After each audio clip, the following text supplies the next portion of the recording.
Abang lang alam. Anong gagawin ko? Dito nga guys, natawa talaga ako sa sinabi na itong Ikshe. Kasi nga sa part na to, mapipitas ko siya dito. Nice one. Tas dito, same scenario nga ulit. Tamang tago lang ulit ako dito sa damo. Hindi niya na naman alam na nandito na ako nakapwesto sa damo at meron ako maitim na balak sa kanya. Sobrang tagal ko pa nga siyang inintay dito eh. Tas parang nagpapakairamdaman pa kaming dalawa. Nilalamok na nga ako dito sa damon. Tas akala ko alam niya na nandito talaga ako sa damo. Kaso nga lang nagulat ako, bigla na siyang gumalaw. Kaya sinimulan ko na yung maitim kong balak.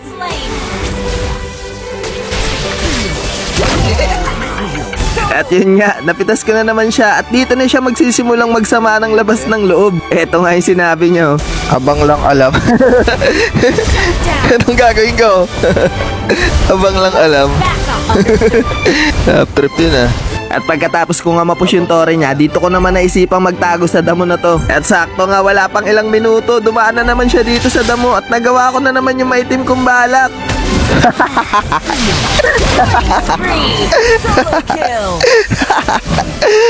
Gagi. Ano yun? Kaso nga lang sa part na to, naramdaman ko rin kung ano yung nararamdaman ni Iksha kanina pa. Kasi nga, pagpasok ko dito sa damo, ay gagi.